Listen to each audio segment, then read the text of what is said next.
तो दोस्तों आज हम पढ़ने वाले हैं क्लास 9 हिस्ट्री का चैप्टर नंबर 2 जिसका नाम है socialism in Europe and the Russian revolution. तो दोस्तों हमने पिछले चैप्टर में पढ़ा था कि फ्रांस सोसाइटी 3 स्टेट्स में बटी हुई थी, जिसमें हमने देखा था जो फर्स्ट और सेकंड स्टेट के लोग थे वही फ्रांस की गवर्नमेंट को रन कराते थे और उन्हीं के पास सोशल एंड इकोनॉमिकल पावर थी। मतलब फ्रांस में क्या था कि जो नॉर्मल लोग थे उनके ऊपर अत्याचार हो रहा था और ये अत्याचार कर कौन रहे थे? जो फर्स्ट और सेकंड स्टेट के लोग थे, यानी कि चर्च और नोबेलिटी, क्योंकि उन्हीं के पास पावर थी और उन्हीं के पास प्रॉपर्टी थी। अब यार आप खुद ही सोचो कि जिसके ऊपर अत्याचार होगा वो क्या करेगा? आवाज उठाएगा। तो जो फ्रांस के नॉर्मल लोग थे यानी कि थर्ड स्टेट के लोग थे, उन्होंने डिमांड की कि हमें एक ऐसी सोसाइटी चाहिए जिसमें सब लोगों के पास इक्वालिटी हो, फ्रीडम हो और सबके बीच में प्रॉपर्टी इक्वली डिस्ट्रीब्यूट हो। और इसी डिमांड के चलते फ्रांस में इतना बड़ा रिवॉल्यूशन हुआ था। अब दोस्तों जो ये रिवॉल्यूशन हुआ था फ्रांस के अंदर, उसके चर्चे पूरे यूरोप और एशियाई देशों में होने लगे। लोग आपस में डिस्कस करने लगे कि अगर फ्रांस के लोगों में फ्रीडम एंड इक्वालिटी जैसी भावनाएं आ सकती हैं तो हम में क्यों नहीं आ सकती। तो ये जो फ्रीडम, इक्वालिटी एंड फर्टिलिटी के आइडिया थे वे धीरे धीरे पूरे यूरोप में फैलने लगे। अब यूरोप के लोगों को लगने लगा था कि सोसाइटी में चेंजेस लाना पॉसिबल है, क्योंकि उन्हें आइडिया मिल चुका था फ्रांस रेवोल्यूशन से। लेकिन दोस्तों यूरोप के अंदर चेंजेस आए कैसे, चलिए जानते हैं इस वीडियो में।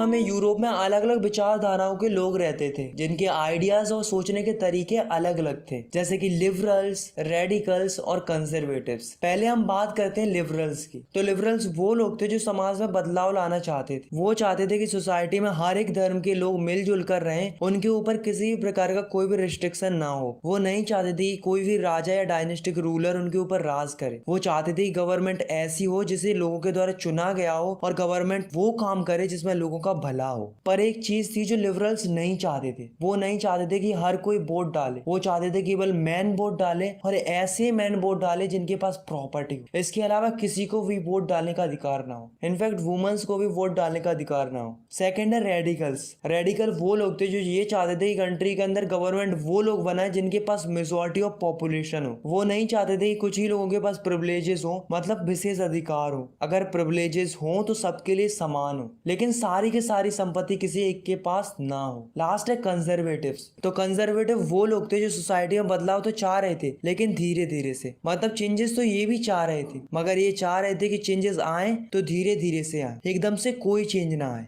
अब दोस्तों जो यूरोप था वो एक ऐसे दौर से गुजर रहा था जब यूरोप के अंदर नई नई सिटीज बन रही थी, इंडस्ट्रीज डेवलप हो रही थी, रेलवे नेटवर्क एक्सपेंड हो रहा था और इन्हीं सब से यूरोप के अंदर इंडस्ट्रियल रिवॉल्यूशन आया। इससे सोसाइटीज डेवलप तो हो रही थी, लेकिन इससे कई सारी समस्याएं यूरोप के अंदर आने लगी। इंडस्ट्रीज की वजह से लोग फैक्ट्रीज में आकर काम करने लगे। लोगों से काम ज्यादा कराया जाता था, लेकिन उसके उन्हें बहुत ही कम पैसे दिए जाते थे। इसके अलावा लोगों को हाउसिंग और सैनिटेशन की भी प्रॉब्लम होने लगी। अनएम्प्लॉयमेंट भी बढ़ने लगा क्योंकि पॉपुलेशन ज्यादा थी, लोगों के पास काम कम था। तो जो लिबरल्स और रेडिकल्स थे उन्होंने सोचा कुछ ना कुछ तो करना पड़ेगा, क्योंकि उन्हें ऐसा लग रहा था कि वर्कर्स के साथ गलत हो रहा है। तो उन्होंने क्या किया कि आवाज उठाना शुरू कर दिया। किसके खिलाफ? जो फैक्ट्रीज ओनर थे, मतलब ऐसे लोगों के खिलाफ आवाज उठाना शुरू कर दिया जो केवल प्रॉफिट कमाना चाहते। उन लोगों की कोई परवाह नहीं, और इन्हें वो कंजर्वेटिव कहते हैं। अब दोस्तों जो वर्कर्स थे उन्हें लिबरल्स और रेडिकल्स पसंद आने लगे थे, क्योंकि वो वर्कर्स को सपोर्ट कर रहे थे। लेकिन अब जो लिबरल्स और रेडिकल्स थे उन्हें समझ में आ गया था कि ऐसे तो काम नहीं चलने वाला है, अब जरूरत है क्रांतिकारी बदलाव की। तो जो यूरोप था उसमें अलग अलग जगहों पर रिवॉल्यूशनरी एक्टिविटी होने लगी, जैसे कि फ्रांस, इटली, जर्मनी, रसिया। और ये रिवॉल्यूशनरी एक्टिविटी कर कौन रहे थे? जो लिबरल्स और रेडिकल्स थे। इनका एक ही उद्देश्य था कि यूरोप के अंदर से मोनार्ची सिस्टम को खत्म कर दिया जाए, क्योंकि वे नहीं चाहते थे किसी के पास पूरी पावर हो। अब जो यूरोप था उसके अंदर 19वीं सेंचुरी के मिड में जो सोशलिज्म का आइडिया था वो धीरे धीरे फैलने लगा। लोग सोशलिज्म की तरफ अट्रैक्ट होने लगे, क्योंकि सोशलिज्म ही एक ऐसा तरीका था जिससे सोसाइटी को अच्छे से चलाया जा सकता था। क्योंकि सोशलिज्म का अर्थ होता है समाजवाद, यानी कि एक ऐसी विचारधारा जिसमें समाज के अंदर हर एक नागरिक के बीच में इक्वालिटी हो और जो प्रॉपर्टी है वो लोगों के बीच में इक्वली डिस्ट्रीब्यूट हो, और ना ही कोई इंडिविजुअल पर्सन पूरी प्रॉपर्टी को होल्ड कर सकता था। तो ये जो सोशलिज्म का आइडिया था वो लोगों को बहुत पसंद आने लगा, क्योंकि लोगों को लगने लगा था कि सोशलिज्म आएगा तो लोग सोसाइटी के अंदर अच्छे से रह पाएंगे। तो जो लोग सोशलिज्म के आइडिया को फॉलो करते थे उन्हें सोशलिस्ट कहते थे। मतलब सोशलिस्ट वो लोग थे जो सोशलिज्म की राह पर चलते थे। अब जो सोशलिस्ट थे वे प्राइवेट प्रॉपर्टी के बिल्कुल खिलाफ थे। उनका मानना ये था कि सारी की सारी परेशानी की जड़ केवल प्राइवेट प्रॉपर्टीज ही है। ऐसा उनको इसलिए लगता था क्योंकि जो प्राइवेट प्रॉपर्टी वाले लोग होते हैं उनका केवल एक ही मकसद होता है, जो कि प्रॉफिट कमाना। वे उन वर्कर्स के बारे में बिल्कुल नहीं सोचते जिनकी वजह से वे प्रॉफिट कमा पा रहे हैं। अब दोस्तों यहाँ तक अपन ने देखा जो सोशलिज्म था वो धीरे धीरे पूरे यूरोप में फैल रहा था। अब दोस्तों फैल तो रहा था,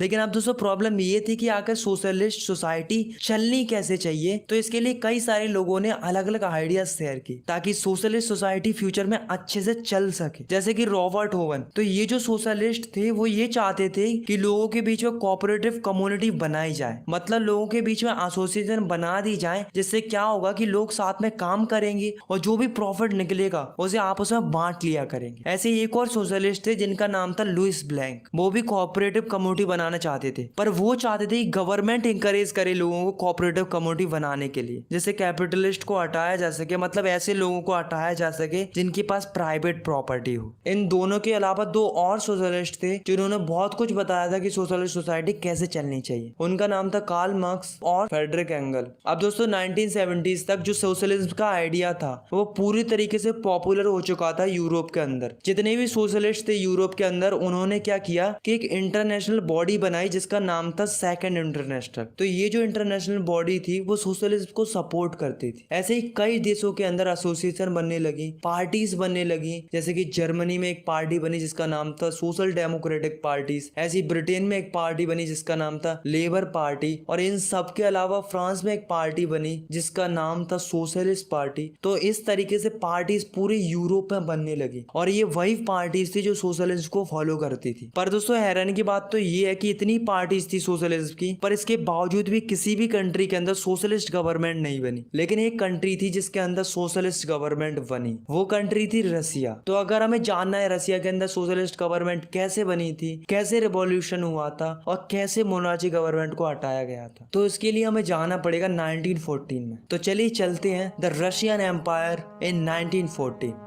अब दोस्तों आप इस मैप को देखो, यहाँ पर जो हाईलाइटेड पोर्शन है वो है रशियन एम्पायर। मतलब देख रहे हो कितना बड़ा साम्राज्य था, और इतने बड़े साम्राज्य पर राज करता था एक राजा जिसका नाम था जार निकोलस सेकंड। अब दोस्तों जो रशियन एम्पायर था उसमें अलग अलग धर्म के लोग रहते थे, जैसे कि प्रोटेस्टेंट्स, मुस्लिम्स, बुद्धिस्ट, कैथोलिक्स। पर सबसे ज्यादा लोग एक ही धर्म को मानते थे, वो था रशियन ऑर्थोडॉक्स क्रिश्चियनिटी। रशिया में सबसे ज्यादा लोग एग्रीकल्चर पर डिपेंडेंट थे। करीब 85% पॉपुलेशन एग्रीकल्चर सेक्टर में काम करती थी। रसिया के अंदर इंडस्ट्रीज बहुत कम थी। ज्यादातर इंडस्ट्री दो ही जगहों पर थी। पहली जगह थी पीटर्सबर्ग और दूसरी जगह थी मॉस्को। मतलब इतने बड़े रशियन एम्पायर में केवल दो ही जगह थी जहाँ पर इंडस्ट्रियल वर्क होता था। धीरे धीरे समय निकलता गया और 1890s में रसिया के अंदर रेलवे नेटवर्क एक्सपेंड हुआ। कई सारी नई नई इंडस्ट्रीज बनने लगी, प्रोडक्शन बढ़ने लगा, कई सारे वर्कर्स फैक्ट्रीज में आकर काम करने लगे। 1914 में फैक्ट्रीज के अंदर 31% फीमेल काम करती थी, पर उनको जो पैसे मिलते थे वो मेल के कंपैरिजन में काफी कम मिलते थे। पर जो वर्कर्स थे रसिया के वो दूसरों से काफी अलग थे। सारे के सारे वर्कर्स एक दूसरे को सपोर्ट करते थे। अगर किसी भी वर्कर्स को परेशानी होती थी तो सब मिलकर स्ट्राइक करते थे या पर अपना काम बंद कर देते थे। तो दोस्तों यहाँ पर हमने देखा कि रशियन सोसाइटी सिटीज के अंदर कैसी थी। अब अपन बात करते हैं कि Russian society in rural area, मतलब गाँव की सोसाइटी कैसी थी। तो रसिया के अंदर जितने भी कंट्री साइड या रूरल एरिया थे वहाँ पर ज्यादातर लोग खेती करते थे, मतलब किसान थे। लेकिन इनके पास काफी कम जमीन होती थी और कईयों के पास तो जमीन होती ही नहीं थी, क्योंकि ज्यादातर जमीन तो नोबिलिटी और चर्च ने होल्ड करके रखी थी। इसलिए किसानों को मजबूरी बस इनके खेतों में जाकर काम करना पड़ता था। किसानों को सबसे ज्यादा नफरत नोबिलिटी से थी, क्योंकि किसानों का मानना ये था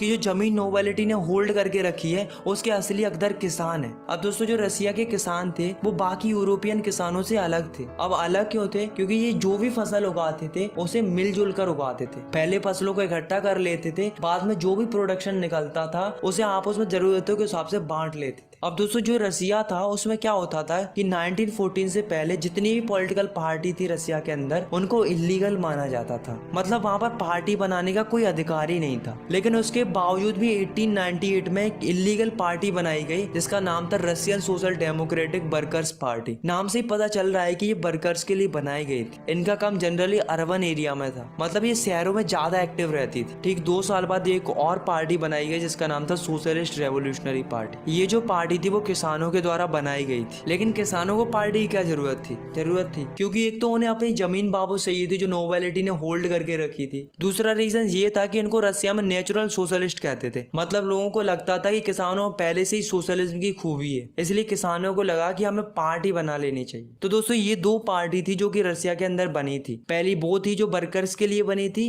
दूसरी वो थी जो किसानों ने बनाई थी। पहली वो थी जो अर्बन एरिया में काम करती थी, दूसरी वो थी जो रूरल एरिया में काम करती थी। लेकिन दोनों ही पार्टी इलीगल थी क्योंकि दोनों को ही अधिकार नहीं था पार्टी बनाने का। अब दोस्तों 1903 में क्या हुआ कि जो Russian social democratic workers party थी वो दो ग्रुप्स में बट गई। पहला ग्रुप था बुल्शेविक्स का और दूसरा ग्रुप था मेंशेविक का। बुल्शेविक का जो हेड था वो था व्लादिमीर लेनिन और मेंशेविक का जो हेड था वो था जूलियस मार्टव। बुल्शेविक चाहते थे कि हमारी पार्टी डिसिप्लिन्ड हो, मतलब वो नहीं चाहते थे कि कोई भी मेंबर हमारी पार्टी को ज्वाइन करे, केवल quality of member he join कर सकते थे। मेंशेविक चाहते थे कि पार्टी सबके लिए ओपन होनी चाहिए, कोई भी पार्टी में शामिल हो सकता है। और दोस्तों जो राजा था यूरोप का जार निकोलस सेकंड, उसके पास ही पूरी पावर थी। रसिया के अंदर कोई भी पार्लियामेंट नहीं बनी थी, जो भी डिसीजन लेता था वो जार निकोलस सेकंड ही लेता था। रसिया और जापान के बीच में लड़ाई चल रही थी, यानी कि वॉर चल रहा था, क्योंकि दोनों को कोरिया और मंचूरिया चाहिए थे। अब दोस्तों जो रसिया था वो जापान से कई बार हार चुका था, लेकिन वहां का जो राजा था जार निकोलस सेकंड, वो हार मानने के लिए तैयार ही नहीं था। इतनी बार हार मानने के बावजूद भी उसने फिर से युद्ध किया, लेकिन वो फिर हार गया। अब यार आप खुद ही सोचो, अगर कोई कंट्री लगातार वॉर करेगी और लगातार हारती जाएगी तो कंट्री पर और उसकी इकोनॉमी पर क्या फर्क पड़ेगा? ऑब्वियस सी बात है यार, बहुत बुरा फर्क पड़ेगा। तो वॉर के चलते रसिया में प्राइसेस बढ़ने लगे, वर्कर्स को रहने और खाने में प्रॉब्लम होने लगी, वर्कर्स डिमांड करने लगे बेटर कंडीशंस की, स्ट्राइक करने लगे, एसोसिएशन बनाने लगे। और उससे एक बार तो क्या हुआ कि कुछ वर्कर्स का ग्रुप जिसे फादर गैपोन लीड कर रहे थे, वे विंटर पैलेस के सामने गए और राजा के खिलाफ आवाज उठाने लगे। पर जो राजा था उसे ये पसंद नहीं आया, उसने पुलिस को ओपन फायर का ऑर्डर दे दिया, जिससे लगभग 100 वर्कर्स मारे गए और करीब 300 वर्कर्स घायल हो गए। इस इंसिडेंट को ब्लडी संडे कहते हैं। इस घटना के बाद कई लोगों के अंदर रिवॉल्यूशन की भावना और भड़क गई, जगह जगह पे स्ट्राइक और प्रोटेस्ट होने लगे। कई सारे वर्कर्स, डॉक्टर्स, इंजीनियर्स, लॉयर, इस तरीके के कई सारे लोगों ने अपने यूनियन बनाना शुरू कर दिया और सब लोग यही डिमांड करने लगे कि हमें कॉन्स्टिट्यूएंट असेंबली चाहिए। अब जो राजा था रसिया का वो प्रेशर में आ गया, क्योंकि जार को लगने लगा था कि लोग कंट्रोल से बाहर होते जा रहे हैं। जार नहीं चाहता था कि उसकी पावर धीरे धीरे खत्म होती जाए, लेकिन फिर भी उसने लोगों के प्रेशर में आकर अलाउ कर दिया एक इलेक्टिव पार्लियामेंट बनाने का, जिसे डूमा बोलते हैं। लेकिन राजा ने पहले ही डूमा को 75 डेज के अंदर ही डिसमिस कर दिया। फिर 3 महीने बाद फिर से डूमा बनाई गई, यानी कि सेकंड डूमा, लेकिन राजा ने उसे भी डिसमिस कर दिया, क्योंकि राजा नहीं चाहता था कि उसकी पावर कम होकर किसी और के पास चली जाए। अब कुछ समय बाद राजा ने तीसरी डूमा बनाई। अब की बार राजा ने क्या किया कि वोटिंग लॉज में चेंजेस कर दिए और ऐसे लोगों को डूमा में रखा गया जो राजा के सपोर्टर थे और जिन्हें कोई मतलब नहीं था कि सोसाइटी में चल क्या रहा है, जैसे कि कंजर्वेटिव। और जो लिबरल्स और रिवॉल्यूशनरी थे उनको डूमा से बाहर कर दिया। द फर्स्ट वर्ल्ड वॉर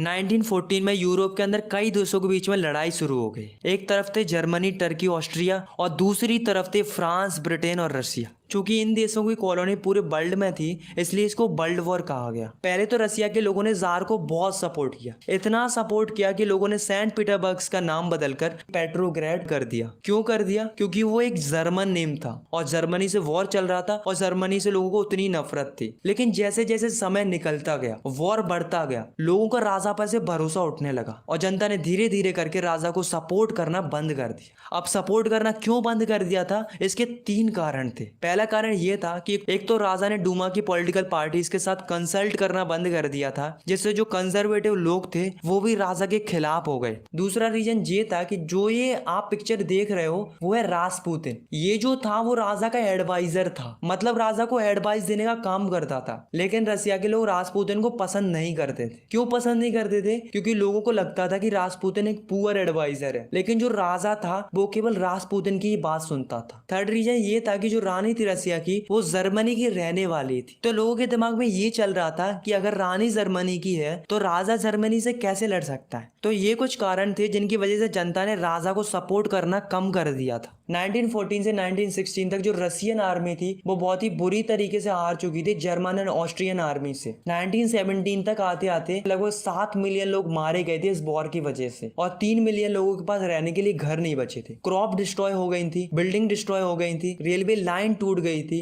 और इस वॉर का काफी बुरा असर इंडस्ट्रीज पर भी पड़ा, क्योंकि ज्यादातर वर्कर्स को वॉर में लड़ाई करने के लिए बुला लिया था, जिसकी वजह से गुड्स की सप्लाई रुक गई थी और कई सारी फैक्ट्रीज बंद हो गई। और इन सब के अलावा लोगों के बीच में फूड्स की भी कमी होने लगी थी, क्योंकि ज्यादातर फूड आर्मी के लिए चला जाता था। मतलब वर्ल्ड वॉर फर्स्ट के कारण लोगों के ऊपर बहुत बुरा असर पड़ा था। अब दोस्तों, जो रसिया की कैपिटल थी पेट्रोग्रेड, उसके बीच से नेवा नदी बहती थी। नेवा नदी की राइट की तरफ गरीब लोग रहते थे, जैसे कि वर्कर्स, और उनकी फैक्ट्रीज भी लोकेटेड थी। नेवा नदी की लेफ्ट की तरफ फैशनेबल एरियाज थे, जैसे कि विंटर पैलेस, और कई सारी गवर्नमेंट बिल्डिंग्स भी लोकेटेड थी। इन सब के अलावा डूमा भी यहीं पर लोकेटेड थी। अब दोस्तों, 1917 के फरवरी टाइम में पेट्रोग्रेड में बहुत ही जोरों से सर्दी पड़ रही थी। वहां के जो वर्कर्स थे उनको खाने की कमी होने लगी। ऊपर से गवर्नमेंट ने 22 फरवरी को फैक्ट्रीज को भी बंद करवा दिया। इससे गुस्सा होकर 50 फैक्ट्री वर्कर्स लेफ्ट बैंक से राइट बैंक की ओर चले गए और नेवस्की प्रोस्पेक्ट, जो कि एक जगह थी, वहां पर जाकर प्रोटेस्ट करने लगे। इसे देखकर गवर्नमेंट ने कर्फ्यू लगा दिया, जिससे मजबूर होकर वर्कर्स को वापस जाना पड़ा। लेकिन वर्कर्स इतनी जल्दी हार मानने वाले थोड़ी ना थे। वे 24 और 25 फरवरी को फिर वापस गए और प्रोटेस्ट करने लगे। तो राजा ने क्या किया कि उन पर नजर रखने के लिए कैवलरी और पुलिस को आदेश दे दिया। फिर राजा ने 25 फरवरी को डूमा को ही सस्पेंड कर दिया, जिससे डूमा के जो पॉलिटिशियंस थे वो भी राजा के खिलाफ जाकर खड़े हो गए और उन सब ने मिलकर पुलिस हेडक्वार्टर में तोड़फोड़ मचा दी। बहुत सारे लोग सड़कों पर आ गए और राजा के खिलाफ प्रोटेस्ट करने लगे। राजा ने ये सब देखकर कैवलरी को बुलाया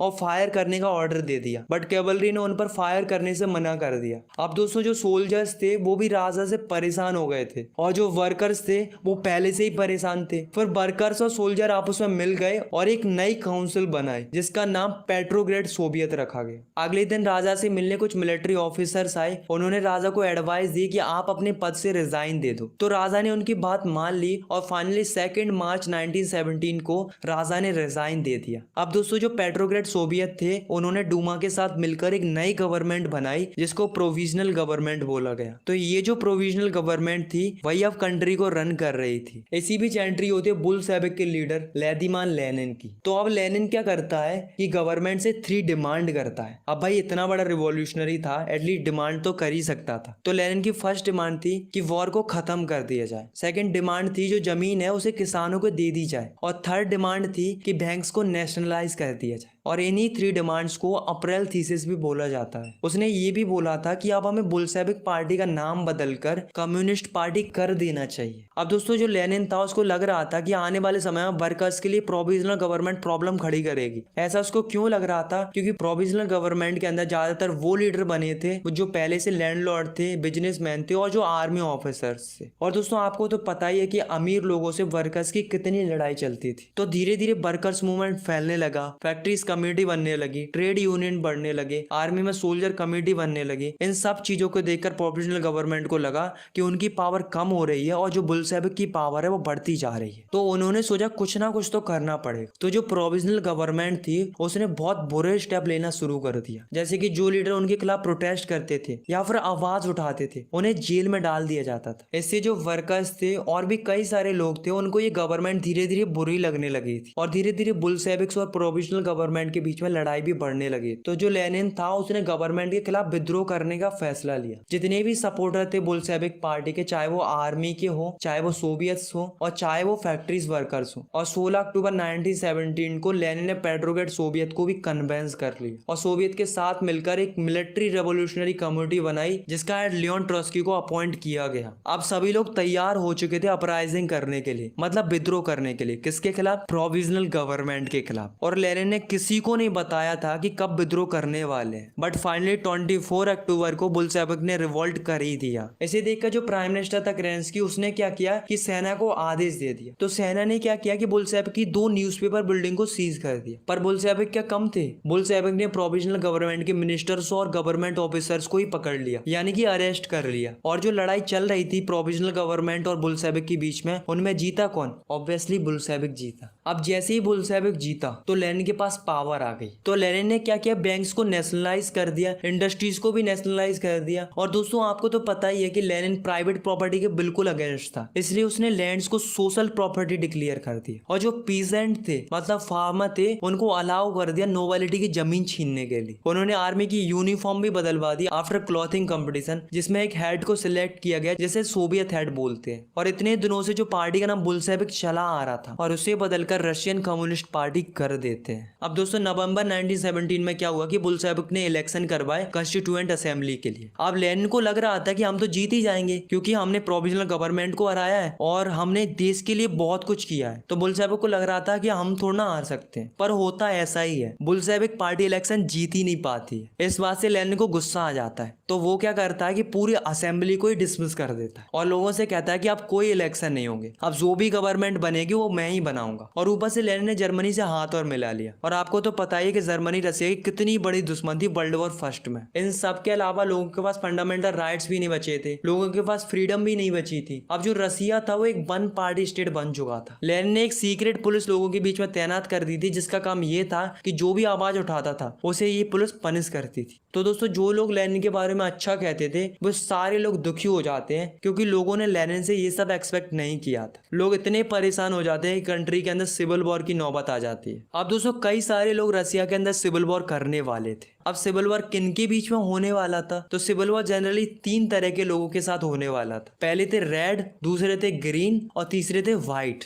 रेड वो लोग थे जो लेनिन के सपोर्टर थे, यानी कि जो बुल्शेविक के लोग थे। ग्रीन वो लोग थे जो कि पीजेंट थे, यानी कि किसान थे। और व्हाइट वो लोग थे जो राजा के सपोर्टर थे, जो राजा को आज भी याद करते थे, यानी कि जो ऑटोक्रेसी को पसंद करते थे। अब दोस्तों सिविल वॉर स्टार्ट हुआ और इन तीनों के बीच में बहुत ही बुरी तरीके से सिविल वॉर चल रहा था, क्योंकि तीनों ही एक दूसरे को पसंद नहीं करते थे। अब दोस्तों जो ग्रीन और व्हाइट लोग थे उन्हें वार की कंट्री भी सपोर्ट कर रही थी। क्यों कर रही थी? क्योंकि वो नहीं चाहते थे कि रसिया के अंदर सोशलिज्म फैले, क्योंकि उन्हें डर था कि आज सोशलिज्म रसिया के अंदर फैलेगा तो कल के दिन उनकी कंट्री के अंदर भी सोशलिज्म की डिमांड हो सकती है। इसलिए उन्होंने बुल्शेविक को सपोर्ट ना करके ग्रीन्स और व्हाइट्स को सपोर्ट किया। लेकिन अफसोस इतनी कोशिश करने के बाद भी ग्रीन और व्हाइट हार जाते हैं और बुल्शेविक फिर जीत जाते हैं, यानी कि जीत होती है रेड्स की। और धीरे धीरे जनवरी 1920 तक सारी पावर बुल्शेविक के पास वापस आ जाती है। अब फाइनली लेनिन और बुल्शेविक को लगा कि जिन वादों को करके हम लोग जीते थे उन वादों को पूरा कर देना चाहिए। इसके लिए उन्होंने 5 ईयर प्लान बनाना शुरू कर दिया। मतलब कितना डेवलपमेंट करेंगे पूरे 5 साल के अंदर। तो पहले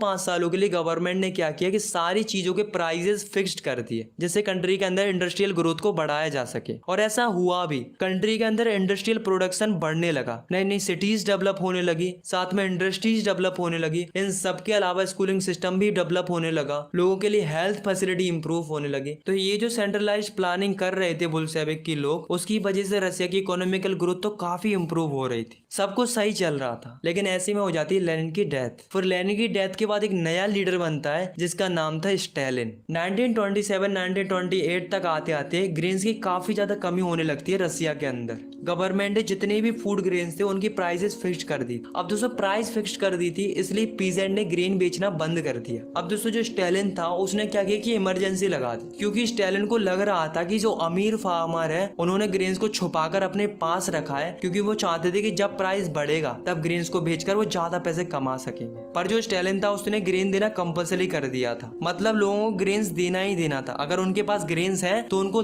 ग्रेन्स देने ही पड़ेंगे, ऐसा उन्होंने कंपल्सरी कर दिया था स्टालिन ने। 1928 में स्टालिन के पार्टी मेंबर्स ने घूमना शुरू कर दिया और जहाँ कहीं से भी उन्हें ग्रेन मिल सकता था वे वहां से ग्रेन जबरदस्ती कलेक्ट कर लेते थे। इनके अलावा जो अमीर फार्मर्स थे उन्हें कुल्लक बोलते थे, उन पर रेड करना शुरू कर दिया था। इतना सब कुछ करने के बावजूद भी ग्रेन्स की शॉर्टेज थी, तो इसके लिए स्टालिन ने एक प्रोग्राम लॉन्च किया जिसका नाम था कलेक्टिवाइजेशन प्रोग्राम, जिसमें लोगों की जमीन को इकट्ठा किया जाता था ताकि मॉडर्न मशीनरी का इस्तेमाल करके ज्यादा प्रोडक्शन निकाला जा सके। फिर बाद में जो भी प्रोडक्शन निकलता था उसे बांट दिया जाता था। तो जो स्टालिन था उसने सारे किसानों को कलेक्टिव फार्मिंग करना कंपलसरी कर दिया था, मतलब उनको फोर्स कर रहा था स्टालिन कलेक्टिव फार्मिंग करने के लिए। जब किसानों ने उसकी बात नहीं मानी तो उसने क्या किया कि लोगों को जेल में डालना शुरू कर दिया। इस बात से पीसेंट गुस्सा हो गए और उन्होंने प्रोटेस्ट के लिए अपने लाइफ स्टॉक्स को डिस्ट्रॉय कर दिया। लेकिन इतना सब कुछ होने के बावजूद भी कंट्री के अंदर ग्रेन्स की प्रोडक्शन नहीं बढ़ रही थी। 1913 से 1933 तक आते आते लगभग 4 मिलियन लोग मर गए थे इस भुखमरी से।